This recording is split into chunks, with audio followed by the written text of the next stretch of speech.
सुनील ठक्कर आप सुन रहे हैं मसाला रेडियो मौसम मस्त है गर्मी जबरदस्त Đài phát thanh Sài Gòn phát thanh trên 2 làn sóng 900 AM Houston và một. Así es que pongan sus aires acondicionados al máximo. También esta semana va a estar muy húmeda. Rise and shine. It's a beautiful day in Houston, but it's gonna be a hot one. I took a walk through this beautiful world. Felt the cool rain on my shoulder. Found something good in this beautiful world. I felt the rain getting colder. Sha la la la la, sha la la la la la, sha la la la la, sha la la la la la.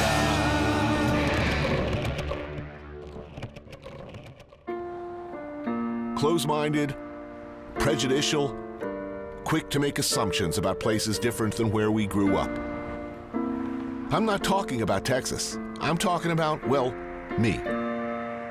And people like me, who are way too comfortable thinking of Texas as a big space filled with intolerant, invariably right-wing white people, waddling between the fast food outlet and the gun store. That, of course, is wrong. But then, I'm used to being wrong. Texas, Houston in particular, is a very different place than you might imagine from the stereotypes and the sound bites of its national political figures. Immigrants, refugees, and non-white Americans have in fact been transforming the city, the food, and culture of Houston for years. Welcome to America, people.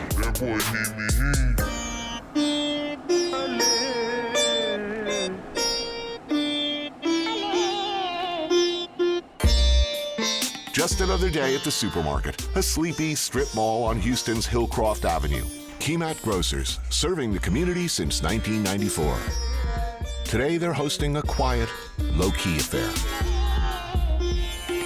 Good afternoon, ladies and gentlemen. How are we doing today?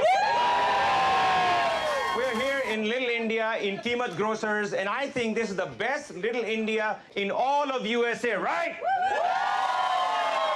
DJ Z, I want to throw a party right now. Everybody, let's start this party!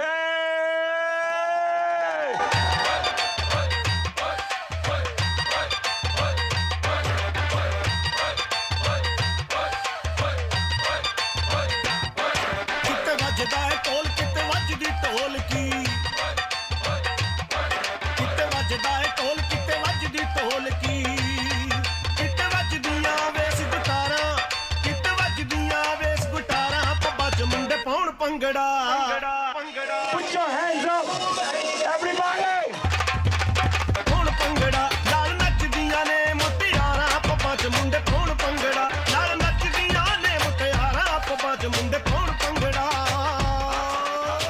How large is the community here? 200,000 people 200,000, that's India and Pakistan? yeah Indians Pakistanis right. some Bangladeshis very few Nepalis So 200,000 and rising, quick. yeah Sunil Thakkar is an owner of Masala Radio, 1320 on your AM dial. Himalaya is a beloved Indian-Pakistani restaurant run by Karachi native Kaiser Lashkari.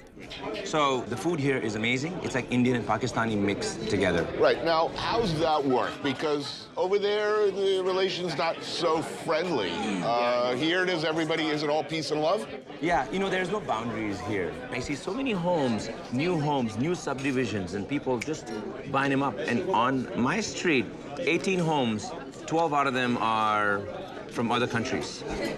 India, Pakistan, Malaysia, Indonesia. And once you live together, you just become family. How many brown people here? Any non-Indians? I want to see non-Indians. Do you have any non-Indians? What I'm going to do is I'm going to see how good this Asian guy can do a Bollywood step. Move like this. Move like this. Yeah. Hook.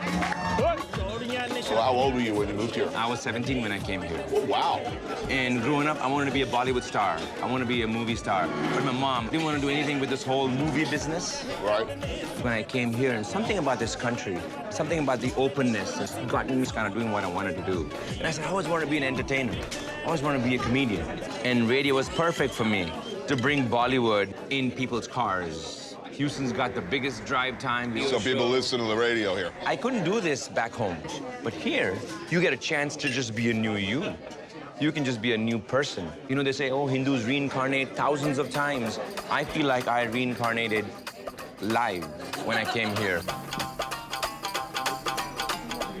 An intensely aromatic biryani. Goat marinated in yogurt, garlic, and ginger, then slow cooked with cumin, cardamom, and star anise. Green curry chicken, done Texas Desi style with a blend of tomatillos and green chilies, cilantro, and cumin. Steak tikka. And hunter's beef, sort of an Indian-inflected pastrami, an invention of the chefs. Brined for 10 days, cooked and served with homemade mustard sauce. What about your kids? Do they feel American, or do they feel Indian, or do they feel Indian-American? So they're definitely Indian-American. You know, they eat Indian food. Right. But if you give my son an option, he wants to go to Taco Bell. They speak Gujarati, they like Bollywood dancing, but yet they're not as Indian as I am. I want my kids, and I want all of the kids to come in and feel that these are our traditions that we gotta continue. We got a pani puri eating contest coming up. Who can tell me what a pani puri is? Like a little dumpling, and it has a hole in it and filled with the potatoes and chickpeas, and then it has a spicy water in it. All right, on the count of three, what I'm gonna do is, I'm gonna give you 30 seconds, and I'm gonna see who can eat the most pani puris. DJ Z, you got some music ready? On the count of three. 1, 2, 1, 2, 3, 4. 30 seconds. Most pani puris in 30 seconds. Come on, eat them puris. I'm gonna give you 30 more seconds because I think you guys are a little slow. 10, 9,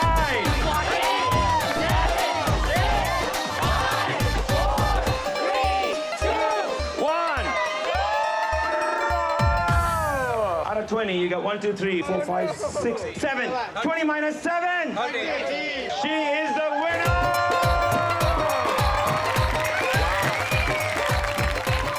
I find Houston to be probably the most accepting place for me.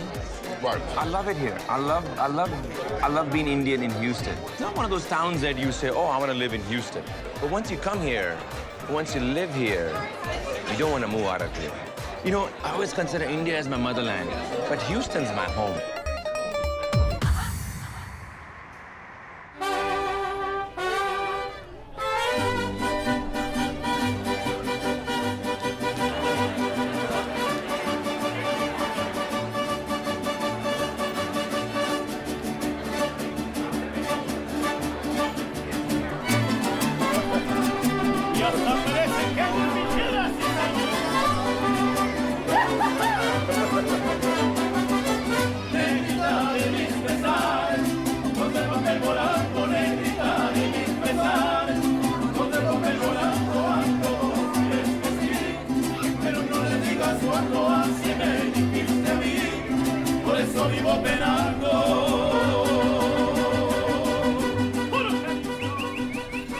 It's Saturday night in Houston, and at the Acapulco Ballroom in the city's Pasadena neighborhood, tonight is all about 15-year-old Evelyn Arana.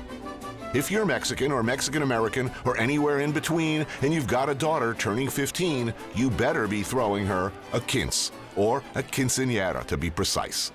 Quinceañera, what is it? It's the becoming of a young lady whenever they turn 15 years old. If you're of Mexican heritage in Houston, I gather you kind of have to have one if you've got a daughter, in Houston, right? Yes. Houston, yes. It is an honor to have a quinceañera and for your parents to be able to give you one.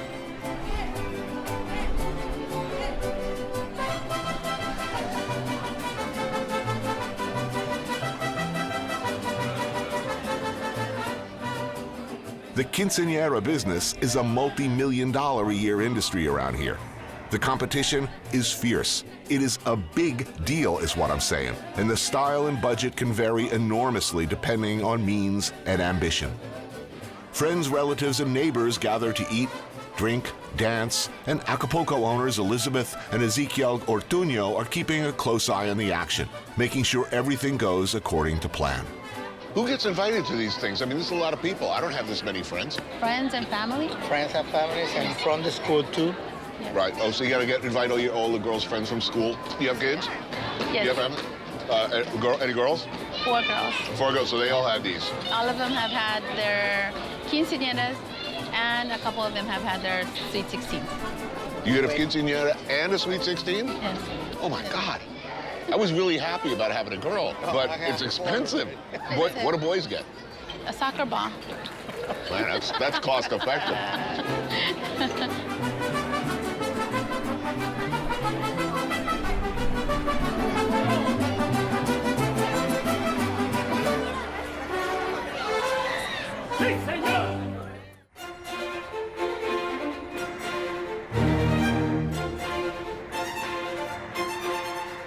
The way we think about Houston, Texas today is very much stuck in the past. In the late 70s, early 80s, Houston was the boomtown of popular television and movie imagination. Oil, shipping, NASA, and football combined to create a big-spending, big-haired, quasi-cowboy stereotype that to some extent still lives with us today, even if the reality is different. Though the oil is not gone, a massive glut in the mid-'80s sent prices into freefall, more or less killing the city's oil industry. The resulting economic downturn and lower cost of living made Houston, however improbably it might seem to you, you Yankee trash, much more welcoming to people with less means. People getting away from bad situations. People from somewhere else. What that means is that now Houston, Houston is a place where minorities are now the majority.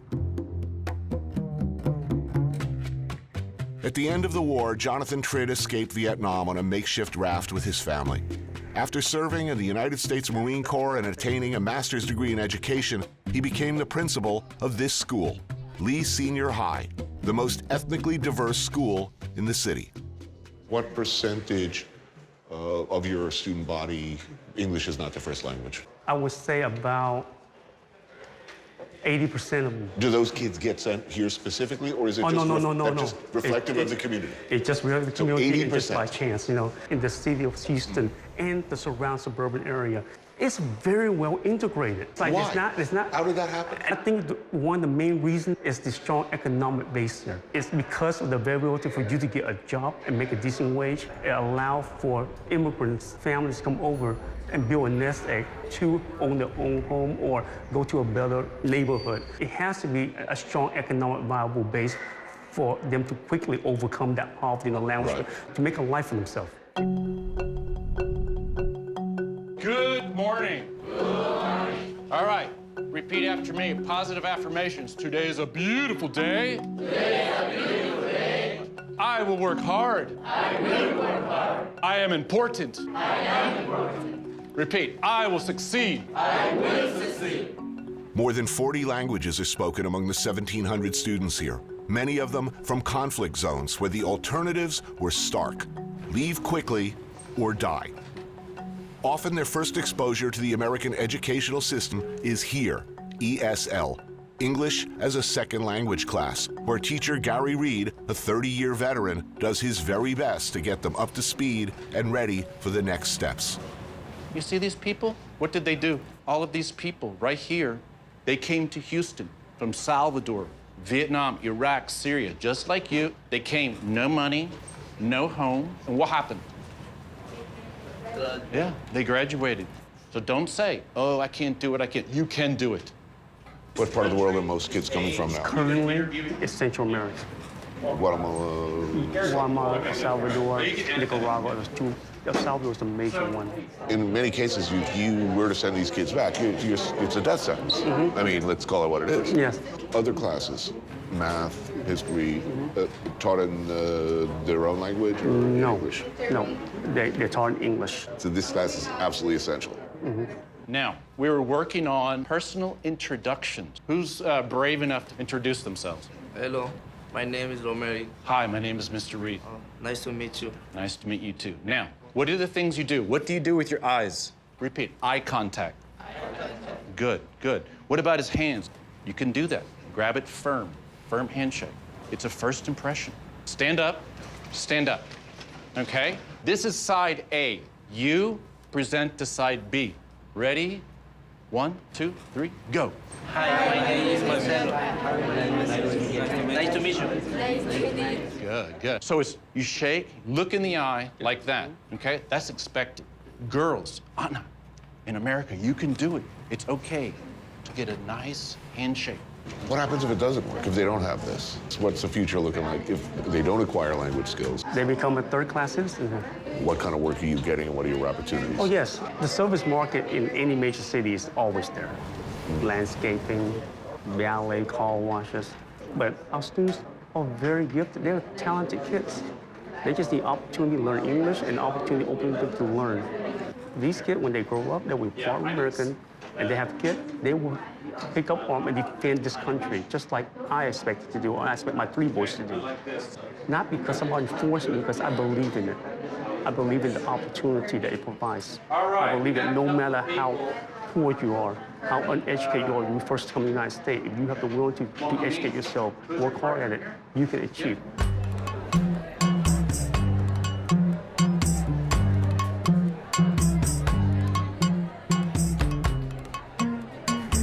Chicken sandwich and French fries, fruit salad, carton of milk. Welcome to America, kids.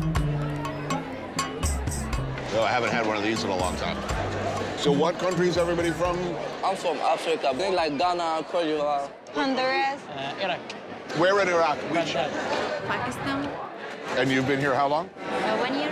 1 year. His English is pretty good. Very good. It took me at least 2 years just to be brave enough to open up, you know. No, they're progressing very, very well. Yeah. Mister, do you eat African food? Yeah, I've been to Africa a lot. I have not been to Burkina Faso, but I love the food in Ghana. Food in Senegal is very, very nice. Well, you already been in Senegal? Oh, yes, fantastic. Your first day in school, was it frightening?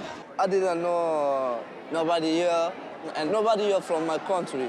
So I feel scared, but step by step, I start to learn English and then start to talk to the people. So after school, when you graduate high school, what do you want to do next? I want to be a fashion designer, and I want to go to college. I want to study more. What are you going to do? I wanted to go to college, and I want to study medicine. I am between medicine and engineering. What do you want to do? I'm playing soccer. Soccer is not a plan, my friend.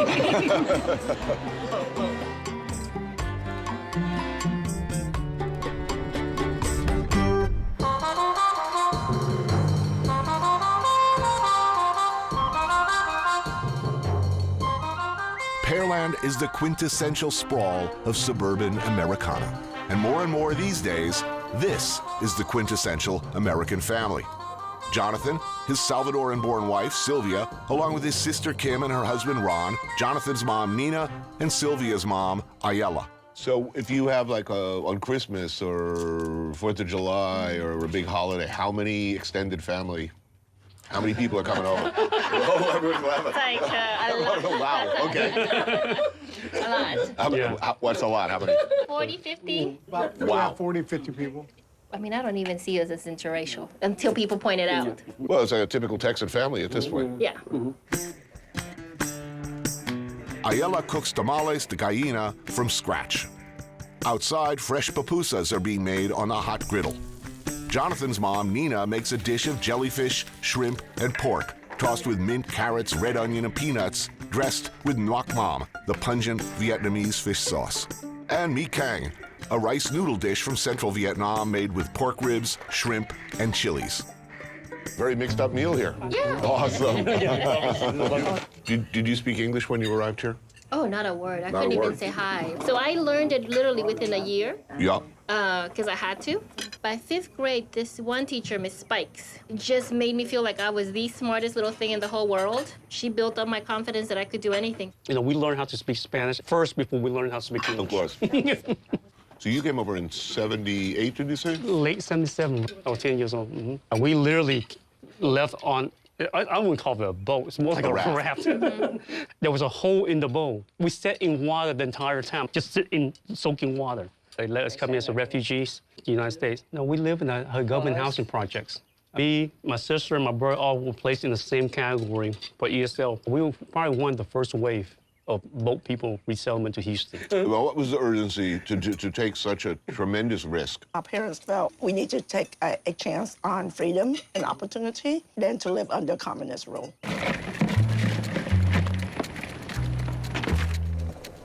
Ain't nothing more American than Viet Bayou-style crawdad, steamed with sriracha, orange juice, and beer.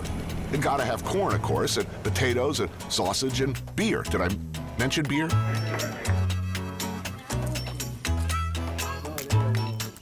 Texans, we get the bad rep of that we are not compassionate. And I think that's a wrong portrayal. Right. Texans as a whole, when the crisis comes, are the most generous and the most compassionate people that I know. It doesn't matter you red or blue, left or right, middle. When that time comes, they are very generous and they will help out.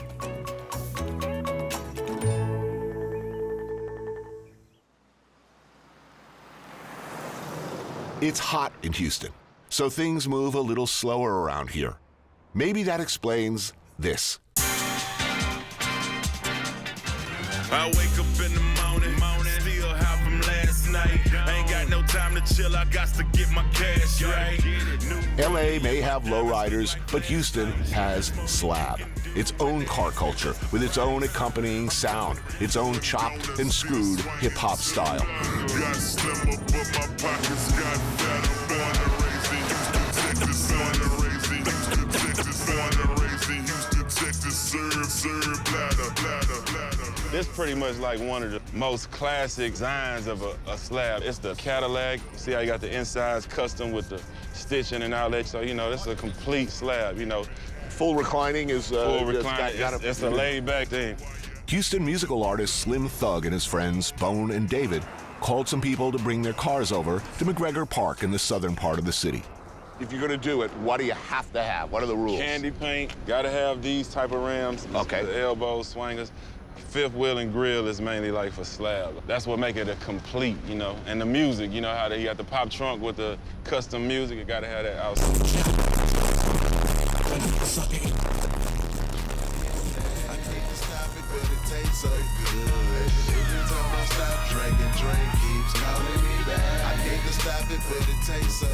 When you hit the block, it's not a bunch of dudes just standing up.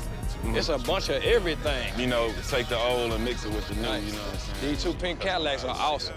That's a married couple, man and woman, and they have their kids with them. Each trunk, they say something, that's your autograph. You see it coming, and you see the car, the grill, and you see the two prongs. It's like, oh my God, here come whoever the God is of your neighborhood. Right. They basically like legends in the streets. Are all of these, like, are they works in progress, or are people constantly I think it's gonna forever be a work in progress. I think a slab, you're gonna stay after doing it. They always changing them. It get expensive real talk. Like all these cars out here, they probably spent the bankroll on all of them. I wonder last year how many sweets I rolled. I wonder last year how many cups I pulled. Or that muddy purple I purchased by the... You're not eating Pizza Hut in the back of that car either, are you? Well, really, you barely see people in the back seat of somebody's car out here. He's shaking his head. It's like, nobody's got a back seat. Yeah. Because you got to lean. So you got to lean back.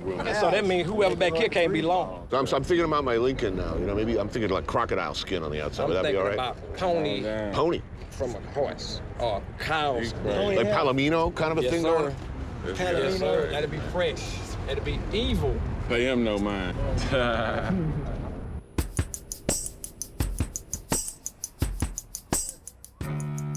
Acres Homes is a predominantly black community where many of the original slab pioneers come from.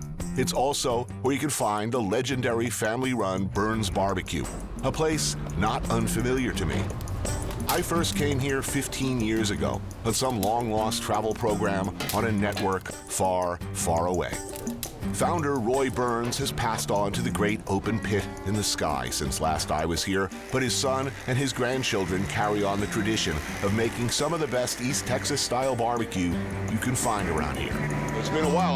Last time I was here, the grandfather was here back then. You in the right place for some barbecue, man. What do? You do ribs and brisket, or? They do all that. You do all of it? All that. What is that? Moonshine. Dukes of Hazzard. Boss Hog. Wow, I could drink a lot of that. Okay, that's gonna work. Here's the dinner and the spray. A torpedo-sized baked potato filled with cheddar cheese and chopped barbecue beef and homemade link sausage. Slow-cooked pork ribs, big-ass beef ribs, and brisket. Whoa. Okay, I got a baked potato. This baked potato is yours. It's marvelous. That thing is like gigantic. My mother always said never eat anything bigger than your head. And that's about as the size of a human head. That look good, though, I ain't gonna lie. So, everybody born here? Born and raised. The town changed at all? A lot.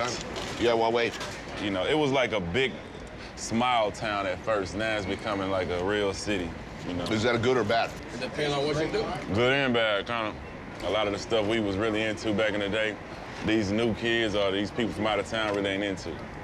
Even the music, like back in the day, Houston was so independent, like I was selling so many records out of the trunk that I didn't want a major deal. I'm from H-Town, so you know what I'm sipping. I'm from H-Town, so you know what I'm sipping. Hit the boulevard, got the candy paint dripping. And I'm from H-Town, so you know what I'm sipping. Hey. Is there a distinctive Houston sound? Very. You know, the whole culture from the cars to the sip and serve and the music itself. First of all, what's sip and serve? Serve is a promethazine and codeine. It was a cough syrup. But then they mixed it with soda out here. Why is that the drug of choice here and not? Maybe because you see how it is, everything is so chill and laid back. In Atlanta, everything was turned up. Out here, everything is slowed down because I guess we're a more laid back culture. So at various points in your career, clearly somebody said, well, look, why don't you move out here? LA is good. The money out here, the deals are out here. Right. But here you are. Why stay? I try to go to LA, and the people out there are so thirsty to try to be a star that they fake and they crooked. It's like, I don't want to be around those type of people. I want to be around good, genuine people. Is Houston a good place to live? Yeah. Yep. Great place. Cost of living is cheap. It stays hot and warm. It's never snowing to where you got to shovel your driveway. And the food is the greatest out here. And the black women, I don't care where you go, it ain't no better black women, and that's what it is. I'm from H-Town, so you know what I'm sipping. And I'm from H-Town, so you know what's dripping. Hold up.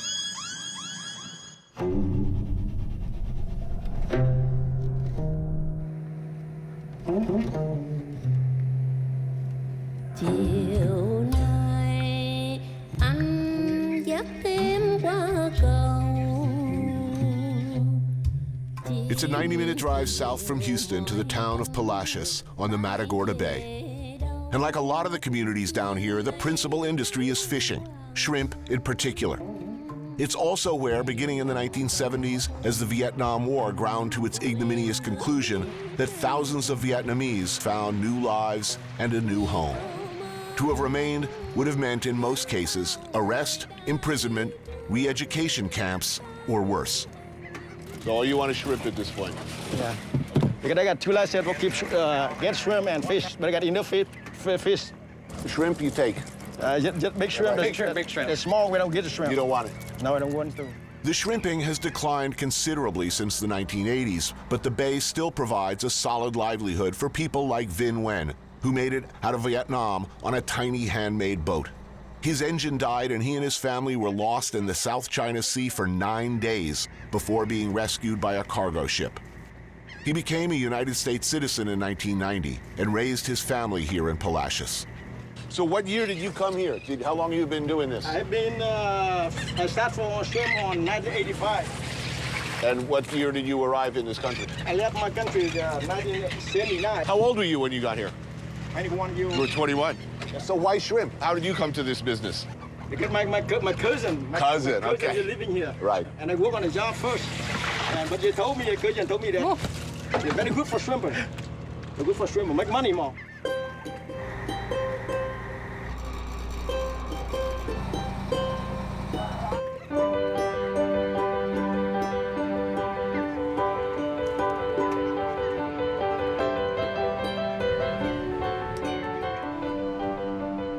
Back on dry land, Vin's first stop is The Point, the town's general store. It's owned and operated by pillars of the community, Yen and Brian Tran, who separately came over from Vietnam around the same time, met, married, and raised 3 children here. This is fulfilled my dream. I came here with nothing, 17 years old. First job I ever worked in washing dishes. So my boss told me and said, hey, you are a hard worker. You know, maybe one day you're gonna be the boss. So I have that thing in my mind. After I get married, I told my wife, I said, open the restaurant. And she stopped me. She said, no, you're crazy. So after all my kids went to college, they got a good job, I would mention again, and she said, okay. Oh, that's nice. Convenience store, bait shop, quick stop for a meal, The Point is in many ways typical in the way it's geared towards serving the immediate needs of its community. Food for Vietnamese and food for Mexicans. Yen, Brian, their kids Jennifer and Kimberly, as well as cousin TV and his son Donnie. All proud citizens of the United States of America, by the way. You know, I really feel fortunate we live in this town and we have a lot of support. When we want to open this store, all my friends say, I want to have Vietnamese food. I know that here you have to have Mexican food. So I went and talked to the best Mexican cook in town, Maricela. Yeah, this is the chef right here. Yeah. Good chef. So yes. It's the Maricela.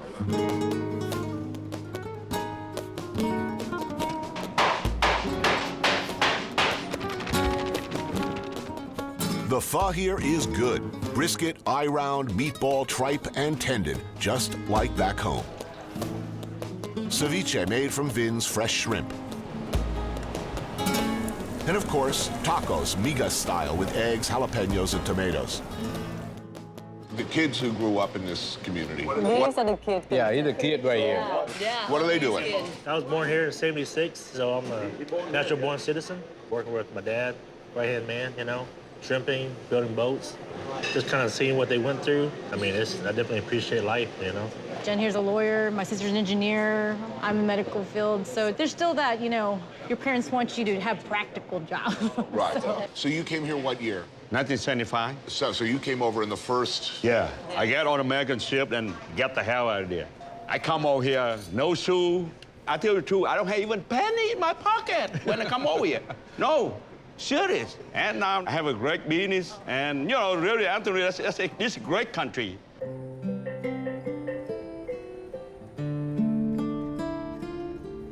This community of Vietnamese people are very fortunate. We always see the generosity of people over here. Because we live in the, 30 years of Civil War? Yeah.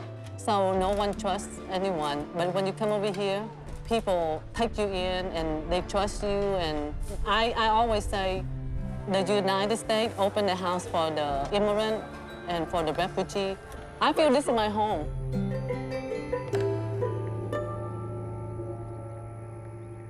My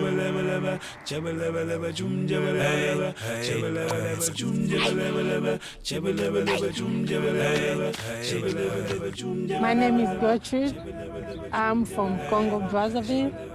I'm married to Albert, and we have 4 children.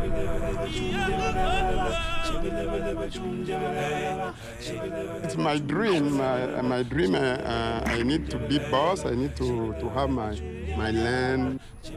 For sure, we like the weather because we don't have snow here. On summer, I know it's very hot here, but it's good for plenty, and people are nice in Houston. Many of the more recent arrivals in Houston come from places where life is unbelievably hard and often dangerous. Many come from agrarian backgrounds, arriving here without the skill set needed to compete for jobs in an urban situation. Planet Forward, a nonprofit urban farming program, provides refugees like Gertrude and Albert Lombo access to land where they can make a living from the ground. So here we are, middle of Houston, a lush, fertile plot where eggplant, squash, string beans, and other produce is grown to be sold at farmers markets and to restaurants around town.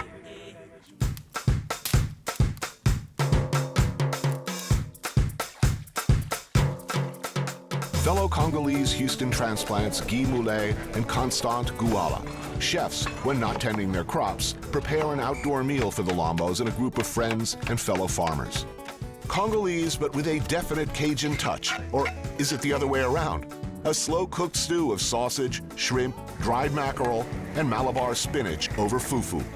Then Texas beef brochettes marinated in chilies and cilantro and Maggi bouillon with a ratatouille made from produce grown right here.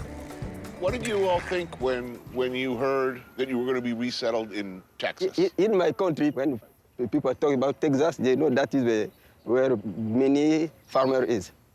Really? And now, do you feel welcome?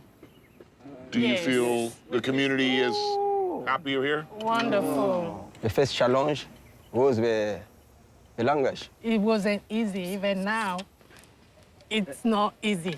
But you already speak how many languages? In Congo, principle, we have 3 languages. Of course. We have French, Lingala, and Munukutuba. So don't feel too bad. Most Americans struggle with one. It's okay.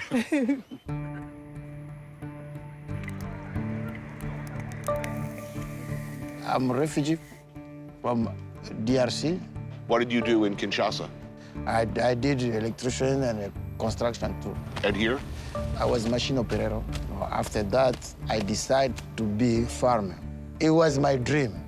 My dream it was to get my own garden. And when I harvest, I need to cook. Where are you cooking now? I work at Four Seasons Hotel. Oh, that's not a bad gig. Yeah. How African will Houston be in 20 years? A lot, right? I want all my family still over there. My mom, my sister. And you'd like them to come? I want them to come. A lot of first generation and second generation African babies going to be happening. Yeah. Houston is going to look real different. Yeah. You'll hear Lingala at the 7-Eleven, no problem? No Swahili? problem. In 10 years? Yeah.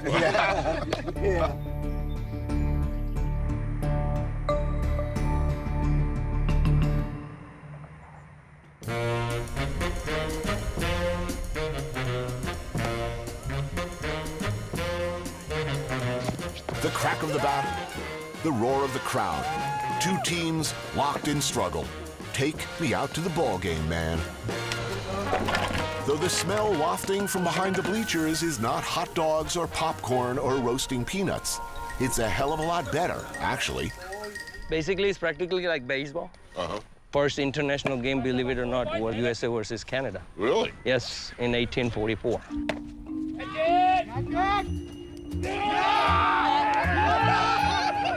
Yeah, I don't know if you knew, but cricket is second most watched sport in the world. I just read that. Yes. India is #1. USA is #2. I do like a sport where you can aim at somebody's crotch, though. I think that's sort of awesome. I'm not even going to try and explain the sport of cricket to you. There's a ball, and there's bats. And I think you run to, like, base. Go out to Sardar Patel Stadium in Houston's Richmond neighborhood and ask league president of the Houston Indian Cricket Club, Kuldeep Patel, what it's all about. He knows. He was once a big cricket star himself. Let's go, let's go! Who's winning? The first team scored 120 runs. Right. They're chasing right now. I see. So we can't really say because they haven't had an opportunity. Exactly. Right? See, this is why it didn't happen in America. We like winners in America. We like to know who's winning at all times. But this is very high energetic game. Baseball, when we watch baseball, it's kind of slow to us. Right. When we're playing well, this even game. us, Right? It's a slower game. It's really all about the snacks in Yes. baseball. Hot dogs. They're shitty hot dogs, too. And the beer's even worse.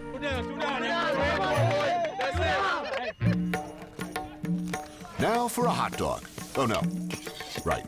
Now for some tandoori chicken, cooked to perfection. Some spicy, tender, and totally delicious curried goat. And made-to-order potato masala dosas. Are there fewer rules here? The caste system, you lose that right away? It's not right away. You gotta understand, because when somebody's come from a rich middle-class family, it's gonna take them a minute to get used to that culture shock over here. It's gonna take them up 2 years. Like when I got married, back then in the 90s, it was like I was supposed to marry a girl from my caste. It was an issue then, but now it's not an issue. Now, 20 years later, it's changed. What about white Houstonians? welcoming, nice? Like my experience, I moved from Singapore. Right. First 6 months, whenever we used to go anywhere and say we recently moved to USA, and everybody, oh, welcome to Texas, welcome to Houston, welcome to USA. And like, that made us very comfortable. I mean, that's not the stereotype. The stereotype is that this is an intolerant state filled with, you know, right-wing cowboys who don't like foreigners. That's what not Houston. Definitely not. In the beginning, you might feel that Texans are like not that friendly to you. Right. But once you know them, they are really friendly people. We see this is the best place to dream and achieve the dream. The same opportunities in India I get, I won't make as much of my life as I would over here. You work hard in this country, and if you put your mind to something, you know, it is achievable. And I think so. America is land of opportunity and best place to stay in the world. Some people say, make America great again. I say America was great all along. Some of us just forgot why. It's great because your grandfather and my grandfather and just about everybody's damn grandfather or great-grandfather crammed themselves, snuck, bought their way, or was dragged onto a boat, and one way or another allowed themselves eventually to dream. You still can. There's still room. And in some places in America, apparently, you are still welcome. Welcome, stranger. This land is your land. Jose, can you see how diversity in Texas is? Don't mess with it. The best with it, it's intricate, complex with it. Headlights is beaming, twilights is gleaming. Broad stripes, bright stars, racing stripes, bright cars. Yo, you could end up dead there. The Houston Rockets, red glare. Harden on the hardwood, the finals, they might get there. Thugger brought the whips out, he posted at McGregor. Houston, all go-getters, they hustle very clever. Eating migas with my amigos, I'm at Guadalupana. My tia make berria with tortilla, she chicana. They can't deport us all, Chingo Bling make the tamale good. Shopping at Masala Radio, bumping that Bollywood. Sugar from my mama out in Sugarland. Yeah, that's good. My cousins and my family out in Sugarland. That's my hood. Sugar from my mama out in Sugarland. Molasses. Don't eat fuck with phonies when I kick it in Palacios.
I took a walk through this beautiful world. Felt the cool rain on my shoulder. Found something good in this beautiful world. I felt the rain getting colder. Sha la la la la, sha la la la la la, sha la la la la, sha la la la la la.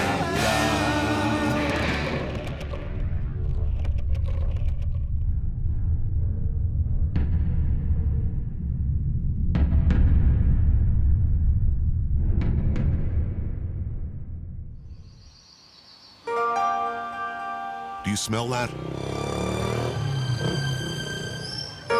Motorbike exhaust, fish sauce, incense. The faraway smell of something, is that pork grilling over charcoal?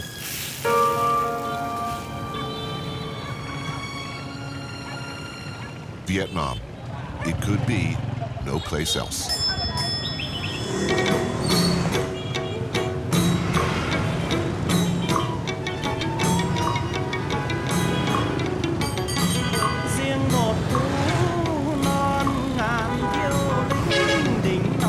Listen to me. Listen to me. There is no other way to see this city, Hanoi, than from a motorbike or a scooter. To do otherwise would be to miss it all.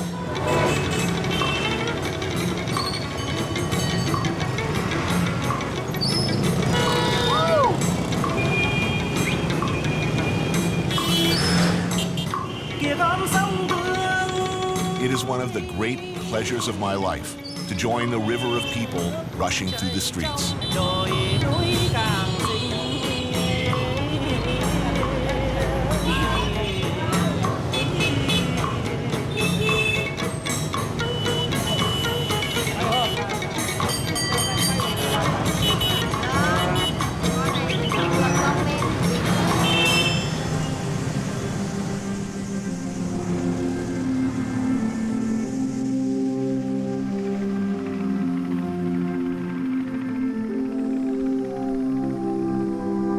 Vietnam. It grabs you and doesn't let you go. Once you love it forever. I've been coming here since 2000, the first time I'd been to this part of the world, and it's held a special place in my heart and my imagination since. I keep coming back. I have to.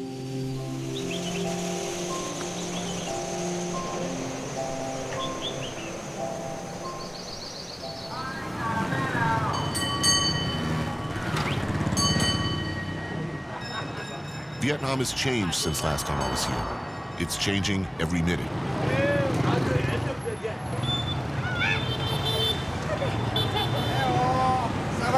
But some things, for now anyway, remain the same.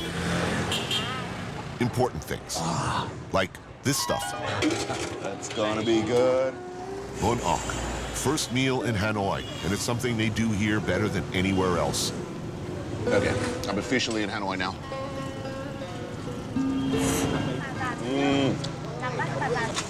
Magic.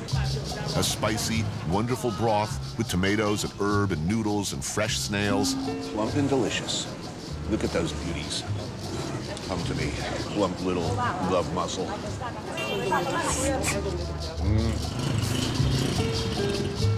Hanoi, capital city of Vietnam. 7.5 million people live here.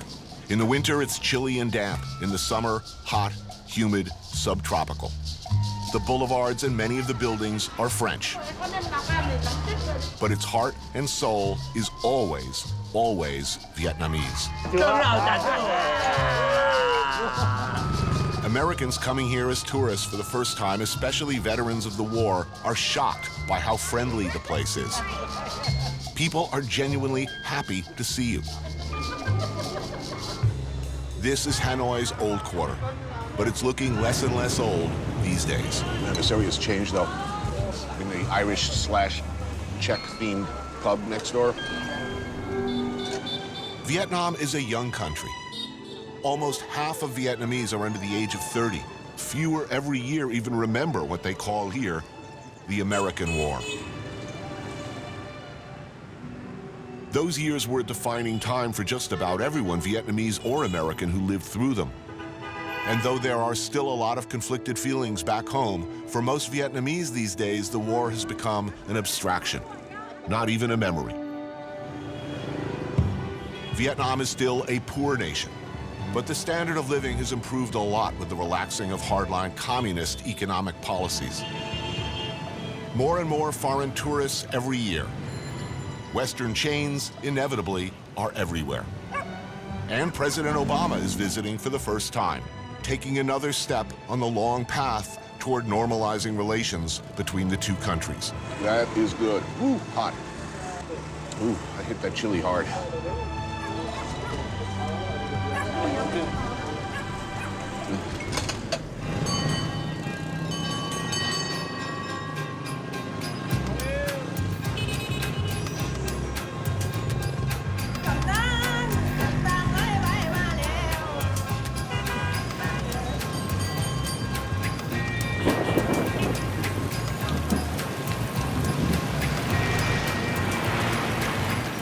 still waiting. Yes. It's such a pleasure. Oh, and we have beer ready to go. Great. Yes. So we're doing by bottle or we're going to pour it in a glass? How would you do it if I wasn't here? I would put it in the glass. Okay. In Vietnam, and particularly in the north, it would be very improper for a woman to drink straight really? from the bottle. Oh, really? Yeah. Okay, well, I'm glad I know this now. Cheers. Tao is an Eisenhower Fellow and a Fulbright Scholar. She's devoted her career to help strengthen the bonds between Vietnam and the U.S. Today, we drove to the outskirts of Hanoi. Cranes, tall buildings, people moving from the country to the city. Marc Jacobs, Prada. I mean, this is a very young country now. Oh, very much a young nation. They like to eat Kentucky Fried Chicken. They like to spend a lot of their time on the internet. The history of our country is a history of wars. We had 1,000 years under the Chinese, and then we had 80 years under the French, and then the Japanese came in. And when the American left, finally in 1975, we got involved with Cambodia. So we only have peace since 1989. Just in a matter of a few decades, the entire population will be those without any war experience. And that's a great thing. And what are we eating today? Well, we are going to have a bánh cuốn. And that means? Rice roll. Very thin. Like a crepe. Yes, it's like crepe. And inside, ground minced pork and Fujian mushroom. Ah. You dip it in, and there you go.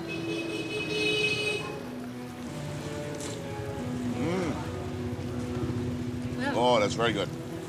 Everything we do internationally, someone refers back to the Vietnam experience. You know, let's not do that again. Let's not repeat Vietnam.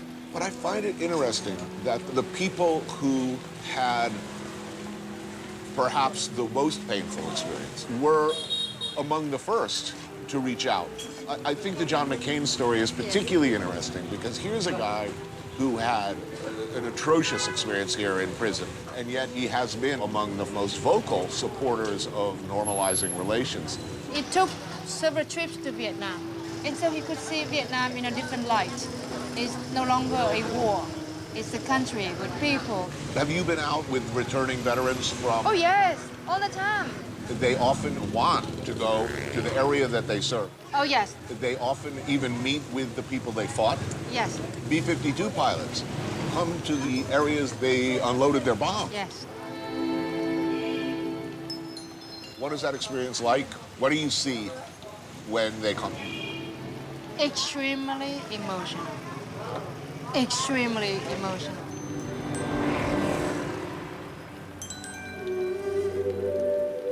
People burst into tears. The memory I kept of you 45 years ago was an enemy. I did anything and everything to protect my life and to protect the people in my platoon. But today, when I see you again, not as an enemy, as a person, everything just disappear. All the bad feeling disappear. And now you actually know how, oh, are you married? You know, how many children do you have? You know, what are you up to?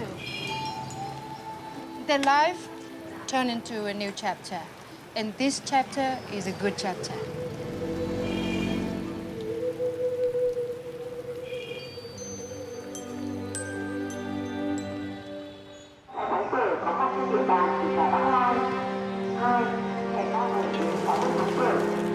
Hanoi in the morning. The usual high-pitched whine of thousands of motorbikes. People and the things they carry coming out to work, to set up shop. The sound of commerce. Of a wildly free market economy in a system that's decidedly not.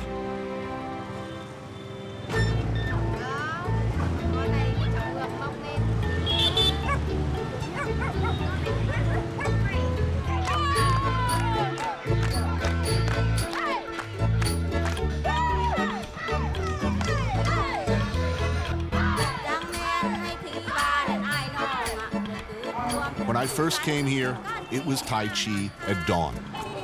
And that's still here. But there's also this. Good to see you. It's nice to see you too. This is Anne, my friend. Nice to meet you. She's also my Zumba instructor. No Zumba for me. Breakfast, though, sounds good. How often a week do you think the average person cooks, and how often do they eat out? Mostly we just cook at home for dinner because that's the only meal in the day that everybody can be together. But for other meals, normally we eat out.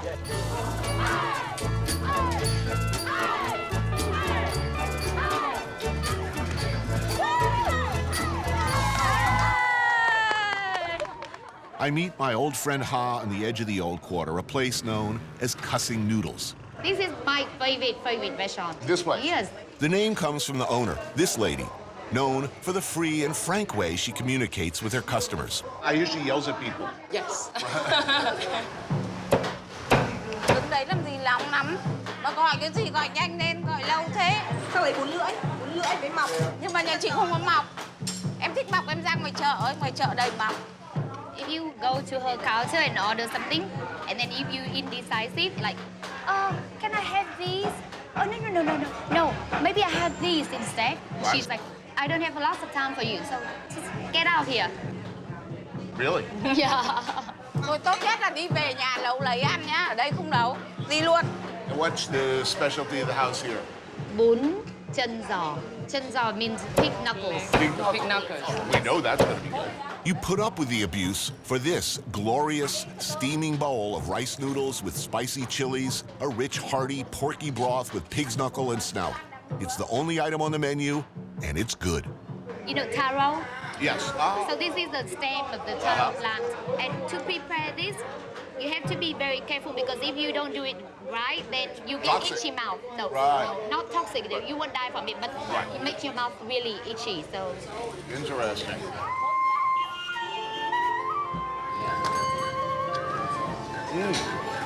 Wow, that's delicious. when people talk about Vietnam, they always say about spring rolls or pho, but I think this should be in the mix. list. Yeah. I'm easy. Give me some spicy noodles, some pork. I'm happy every time. Buồn cười lắm. Thôi đi đi.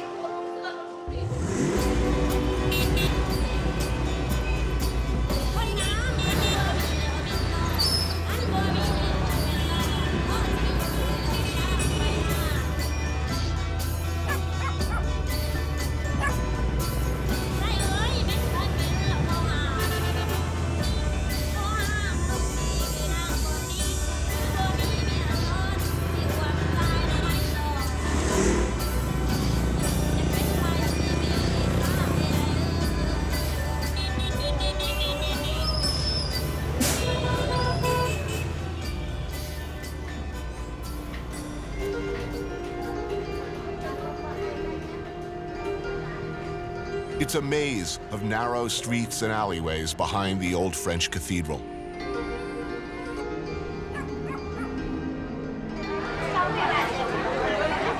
Vendors set up stools, and it's happy hour in Hanoi.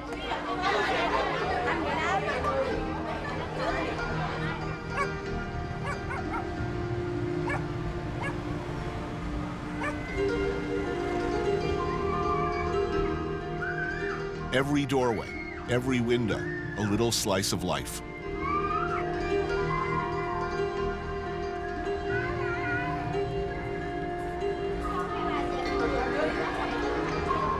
A story all its own. Lives lived, being lived, caught for a second, a moment, then gone. In Vietnam, sometimes to be truly friendly, we have to drink until we are drunk. Well, okay. Yeah. We must. Cheer for friendship. Linh Dinh, my oldest friend in Vietnam from the very beginning. Many happy memories, my friend. We've been to Saigon, Can Tho, Nha Trang. He was my original minder for Vietnam's Ministry of Foreign Affairs. We became, in spite of his official responsibilities, fast friends. 1, 2, 3. Ba. Yo! Welcome back. Cheers. Thank you. Linh has brought me to a great and proud and uniquely Hanoi tradition, Bia Hoi. Bia Hoi refers to the roadside joints where locals gather to consume keg-dispensed, freshly brewed draft beer. That's good. It's not strong at all, my friend. Just like between 3 to 4%. So we need to drink a lot. Yeah. Cheer for Hanoi beer.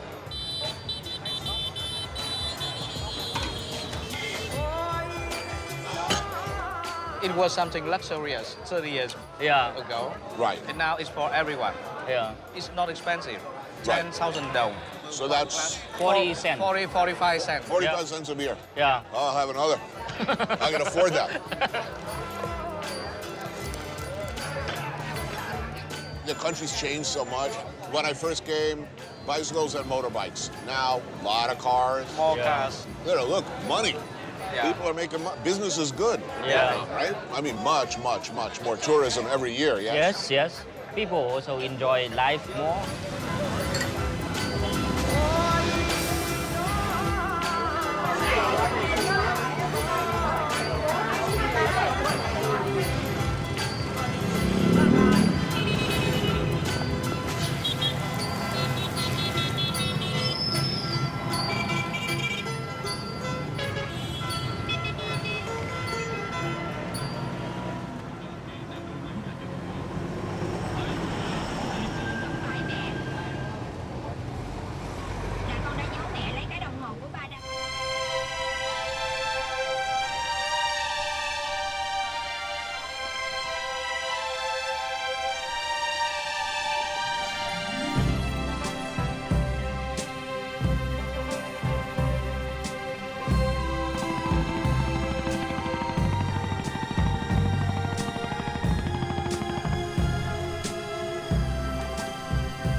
Search the globe and you will find no other place that looks remotely like this.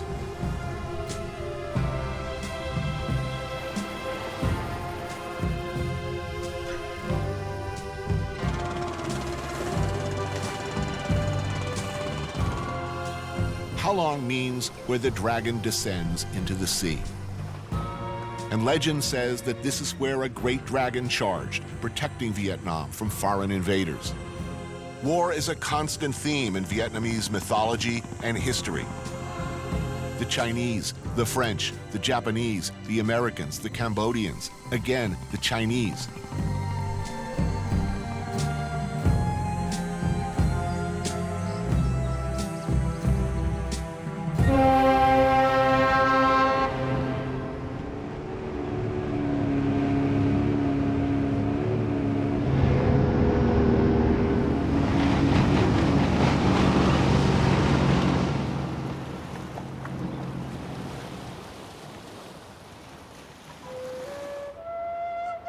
Halong Bay has become, for better or worse, one of Vietnam's most visited destinations. Fortunately, this time of year anyway, you don't have to go too far to lose yourself in the past. Find a quiet place where you can still imagine the great dragon's tail thrashing and churning and kicking up these great karsks of rock. Chosen mode of transportation, the Emeraude, an old French-era steamer, refitted for more current-day needs. A big freaking boat.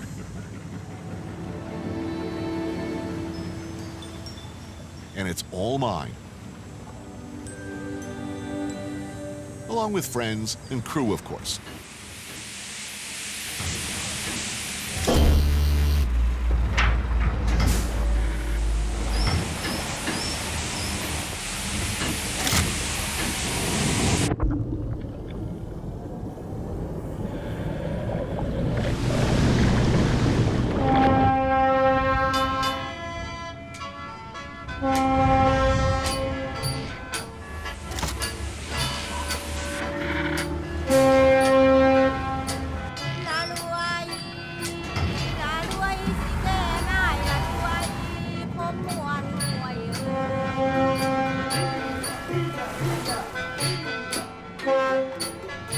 I like this boat. We're living a little larger than last. Last time, the boat was not this nice.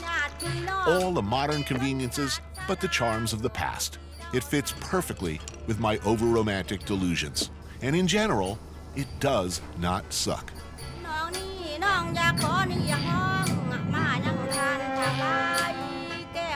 Hello, gentlemen. Hi, Tony. How you doing? We're having some gin and tonic. Gin tonic, traditional Vietnamese drink. Well, not really, but all right. This is my first time trying this. Yeah? His How first old time. are you anyway? Wait a minute, you were 5 years old last time I was in Halong Bay. Yeah, he's fine. He's 20 now. Wow. Lynn and I came here for another show, what feels like a lifetime ago. Back then, I got to meet his son, Min, who's apparently grown up. These are pictures of you and him. Whoa. 15 years ago, 14 years ago. Oh, my God. God, look at my hair. It's changed a little bit. Like over 8 million people are coming to Halong Bay now? Yeah, every year. Tourists. All of this is protected, right? You can't do anything on these rocks. No. And how many of these islands? There's like 1,900 of these rocks out there? 1,969. And this is a good number, you know. It's a lucky number? 6 is for fortune, Right. and 9 is for forever. So fortune forever. A drink or two on the top deck, check. Now for the rest of the day, try to do as little as possible. A nap, sunset, maybe some more drinks. And what about dinner? One for you. Oh, thank you, sir. Cheers, my friend. Cheers. So, we're eating some squid. Tons of squid. Tons of squid. We try to get as many tons as possible. Cue the majesty of the squid. At night this time of year, the bright lights of Halong Bay's fishing boats are unmistakable. They can only catch the squid in the evening. The line attracts the squid, so they can catch them. They say that because of global warming, all the fish are dying, but that the squid and cuttlefish populations are increasing. So soon the whole sea will be filled with plenty of squid. We'll be eating it every day.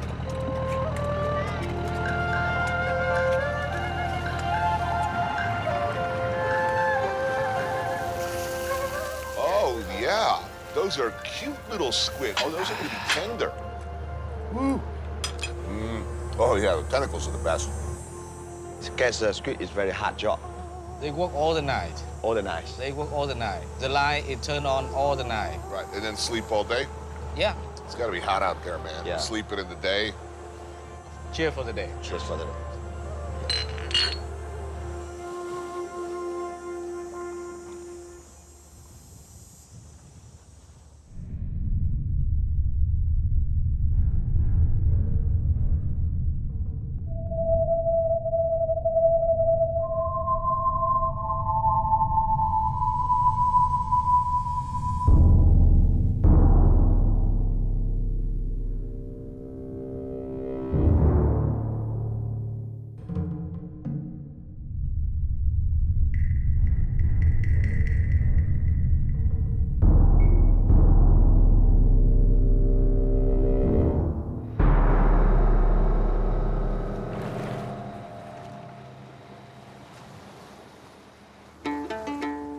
A morning swim, a bowl of spicy noodles, and a view.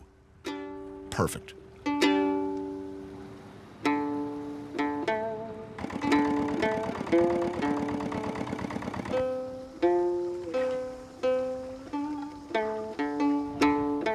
How many in the family?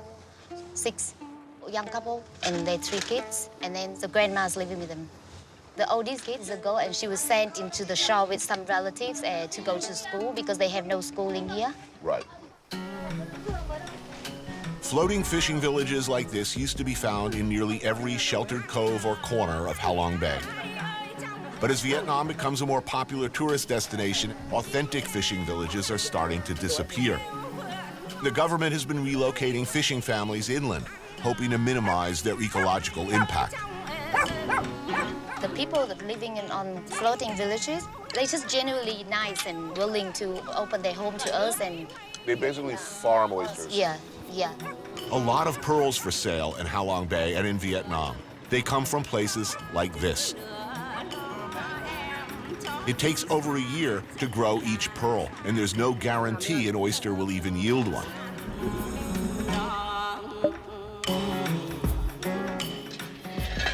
water spinach, I think that's called, right? Water spinach. That's the most common vegetable for Vietnamese in summertime. Mm-hmm. Yeah. What kind of fish are these? Little fish. Yeah. Halong fish. Halong fish. Yeah. It's delicious. Yeah. Good fish. Mm. This is a pretty prime piece of real estate. They've lived here how long? For many generations, this old grandma is 78 years old, and she said that her grandparents lived here before this all become like a big tourist attraction. Is their situation protected by the state? They're allowed to live here by special because they've been here so long? Actually, the government now is encouraging them to move back to shore because that's better for their children's education. Nói thật là mình cũng thích chuyển trên bờ, nhưng mà chính phủ thì mình vẫn cứ phải người ta cho thì mình vẫn cứ nên, chứ còn vậy thì lại gì quá, chứ còn mình nhiều người mình mong còn chẳng được, chứ còn bây giờ mình còn cần người ta cho để mình lên bờ, để cho không biết chữ nghĩa, gọi như là không quen biết làm cái nghề trên bờ. Bây giờ mình làm ở dưới biển nó quen rồi, mình làm lưới làm chài, mình đánh cá. They said that they're happy to move back because it's better for their children. But they've been living here for many centuries, and all they know is just fishing. Right.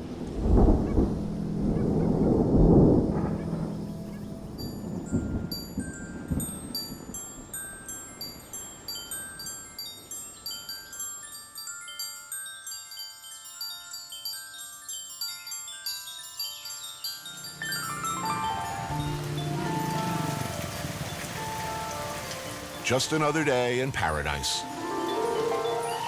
A tropical downpour in a working-class neighborhood on the outskirts of Hanoi.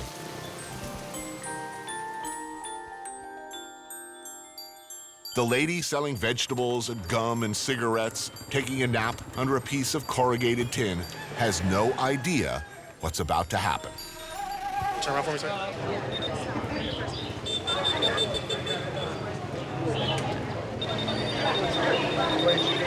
1, 2, get down.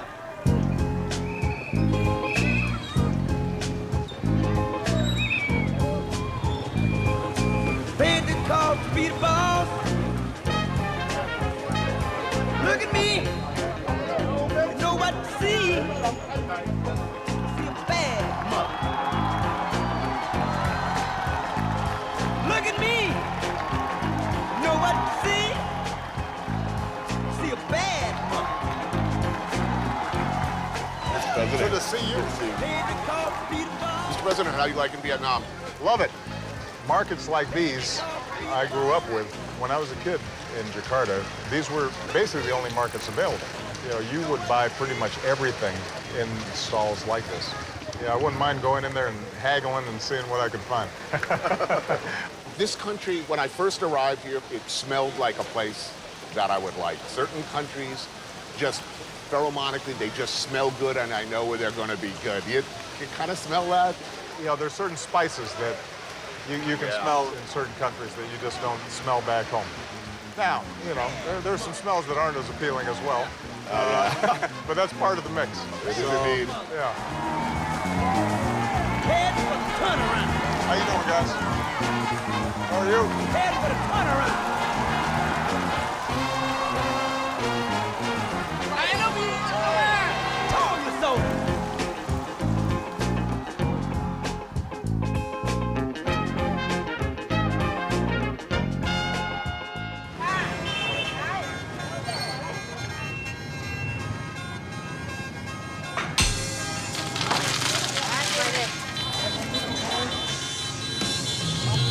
There's something magical about the smell.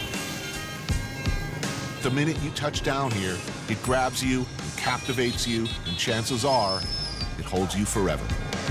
I'm not the first to feel this way.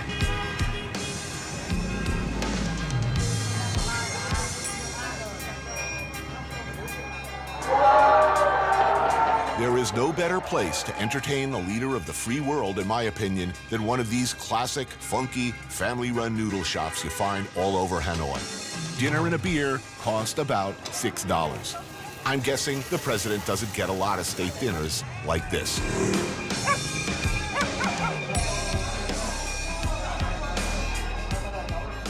How How often do you get to sneak out for a beer? Very rarely. First of all, I don't get to sneak out, period. But once in a while, I'll take Michelle out on a date night. The problem is, part of enjoying a restaurant is sitting with other patrons and enjoying the atmosphere. And too often, we end up getting shunted into one of those private rooms at the back. Well, I'm glad I could help, and to many more cold beers. Absolutely. Mr. President.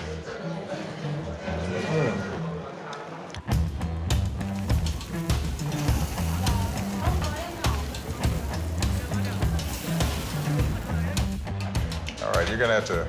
I will walk you through. You're gonna have to walk me through this. We're about to eat bun cha. And it is about as typical and uniquely a Hanoi dish as there is. These beautiful little pork patties, some grilled pork belly. Bun cha is served in a broth of vinegar, sugar, and the ubiquitous duoc mam, or Vietnamese fermented fish sauce. Chilies to taste. I mean, if you have an important state function after, you might not want to go too heavy on garlic. I'm going with this thing. You know, we're gonna do what's appropriate. Vinegar. All right. And then you just hack off noodles. You just drop them in your bowl. Yeah, it's not too elegant, but I'm managing. And you dip and stir and get ready for the awesomeness. I'm ready. Now, is it appropriate to just pop one of these whole suckers in your mouth, or do you think that you should be a little more... Well, slurping is totally acceptable in this part of the world, but... It takes some skills, by the way, to handle these sticky cold noodles. But whatever your opinion of the man, the president has those skills. I gotta say. This is killer. This is outstanding. So good to hear. It's really good. And we share, apparently, a sentimentality about Asian street food and Southeast Asia in general. One of my favorite meals of all time. There's an area between Jakarta and Bandung, another city in Indonesia, called Puncak, and it's up through the mountains. So you'd have these roadside restaurants overlooking the tea fields. There'd be a river running through the restaurant itself, and there'd be these fish, these carp that would be running through, and you'd pick the fish. They'd grab it for you and fry it up, and the skin would be real crispy, and they just serve it with a better rice. And it was the simplest meal possible, and nothing tasted so good. Now, as a Chicagoan, trickier question fraught with peril. Is ketchup on a hot dog ever acceptable? No. No, I mean that. That's one of those things like, well, let me put it this way. It's not acceptable past the age of 8. My daughter's 8, and she put ketchup on eggs the other day, and I didn't know what good parenting called for at this point. An intervention. I think so. I think you just got to say, you know what, that's not acceptable. I'm sorry.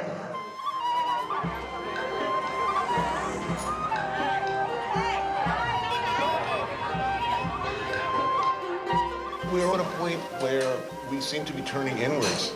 I mean, we're actually talking about building a wall around our country. And yet you have been reaching out to people who don't necessarily agree with us. Gaza, Iran, Cuba.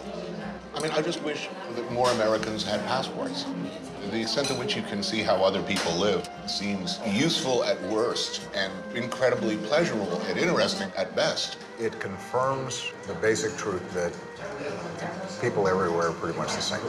The same hopes and dreams. And when you come to a place like Vietnam and you see former American Vietnam vets coming back, when you see somebody like a John Kerry or a John McCain, two very different people politically and temperamentally, but who were able to bond in their experience of meeting with their former adversaries. And you don't make peace with your friends. You make peace with your enemies.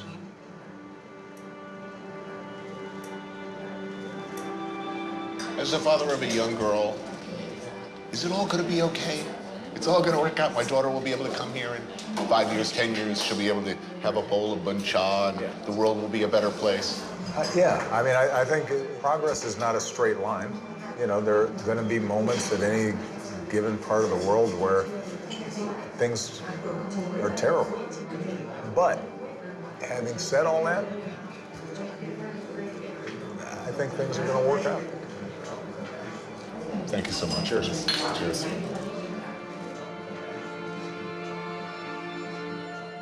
Vìน้องเอ้ยหญิงสาวเฮาเอ้ย ของแข่งบ้านขุนเสือกาเฮาของแข่งเอาน้ำเมื่อนาเฮาไทย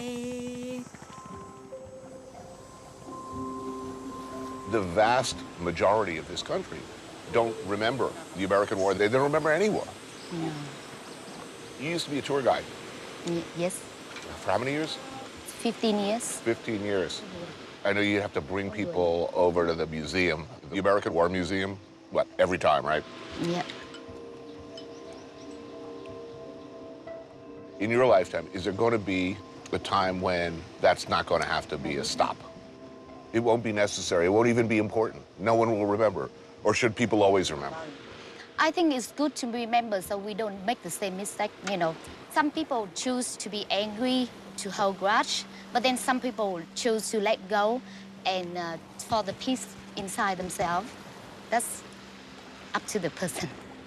And I think it's good that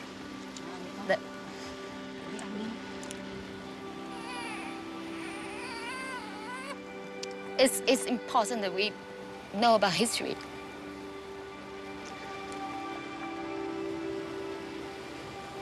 And to make sure it's never happen again.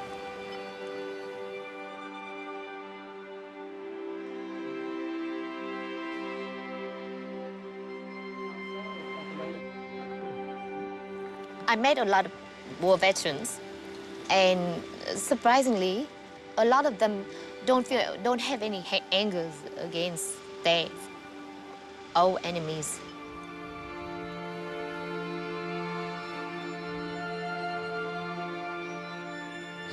And that's amazing. That is amazing. I learned so much from them.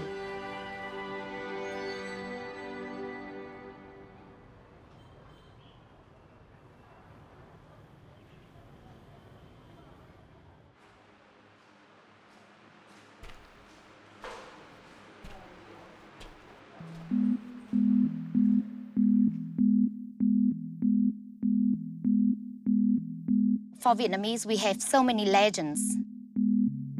But the majority of legends related to our tradition of fighting against foreign invaders and to protect our country.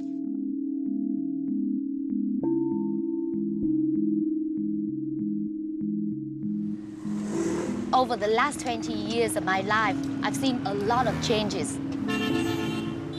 And we know that there's still a lot of shortcomings.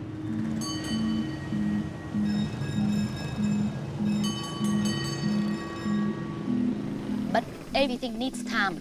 We need to be patient. We can't rush because we really don't want another war. General William Westmoreland, who commanded U.S. forces here in the mid-60s, famously said, "The Oriental doesn't put the same high price on life as does a Westerner. Life is plentiful. Life is cheap in the Orient." It was an extraordinarily grotesque and wrong-headed observation from a guy who, if nothing else, was expected to understand his enemy on the battlefield. He could not, it turned out, do even that.